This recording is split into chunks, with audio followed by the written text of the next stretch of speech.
Wondering what hurts and what helps your credit score? John Ulzheimer is the man to ask. He's the president of consumer education for Credit.com. And before that, he worked at Equifax and at Fair Isaac, the company that invented the FICO score, which means he's truly a credit insider. John, great to have you here. Thank you so much for having me. Well, let's start off with what's up with FICO. Why are they guarding the secrets of the palace in there? Why is everything so secret? Well, it's their core product. FICO depends on banks and insurance companies buying their FICO credit scores to maintain and retain and stay in business. They have done a very good job over the past decade opening the curtain a bit, so to speak, and letting consumers know at least here are the 5 main areas that affect your score. And here is roughly the percentage of points that each of these areas are going to cost you if you do things like miss payments, max out credit cards, apply for credit excessively, and in some cases avoid credit altogether. Well, let's go into some of these myths and misconceptions about credit scores, because a lot of people give a lot of advice. And I want to start with one thing that many people say, that paying your bills on time, that's the most important thing. What do you say to that? That is clearly a good start, but that is not the key to the kingdom.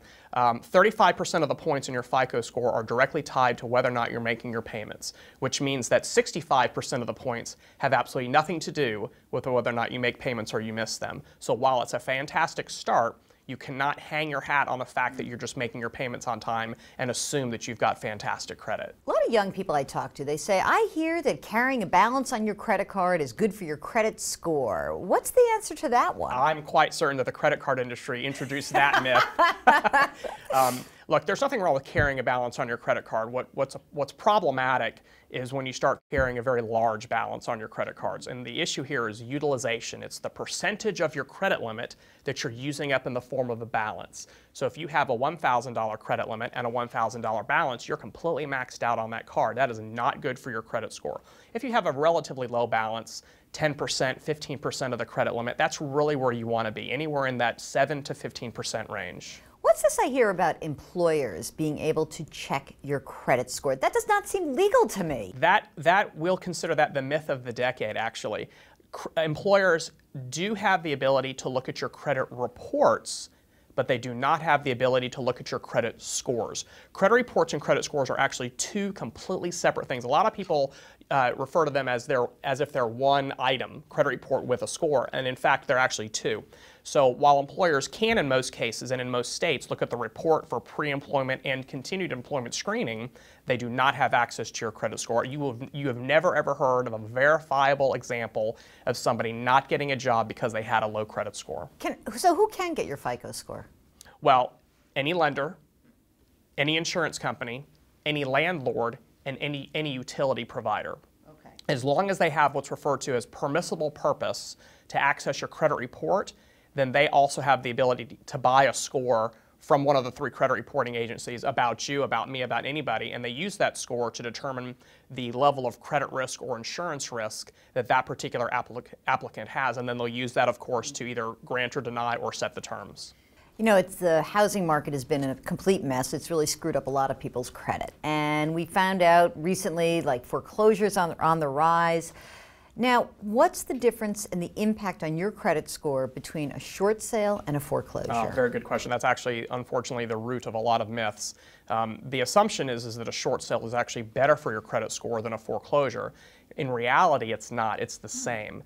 A short sale is reported to the credit reporting agencies as either a charge-off or a settlement.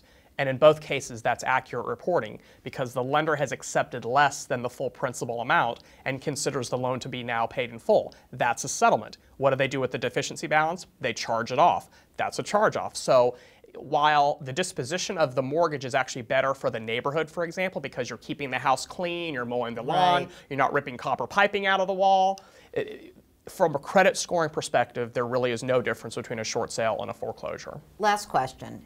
Is it true that my credit score, anyone's credit score, will be wrecked for basically 7 years if you have a short sale, a foreclosure, or a bankruptcy? Or do those, basically we know that foreclosure and short sale are the same. So are you done for 7 years on that? Well, I don't want to say that you're done. it will be on your credit reports for 7 years, and in a bankruptcy, in the example you gave, that's 10 years. You're not done for the entire period of time. Your credit score will improve as that item gets older. What you'd like to do is you want to put time between yourself and the incident, and you absolutely can rebuild your score, and as the item gets older, it's going to lose the negative impact on your FICO score, and actually you can have very, very solid credit scores within 3 or 4 years, assuming you don't do the same things again. Oh, that's ending on a nice foot there. That gives me some hope for folks who really are in trouble. Well, so, John, that's the goal. There you are. John, thank you so much for joining us. Always a pleasure. And thanks for watching.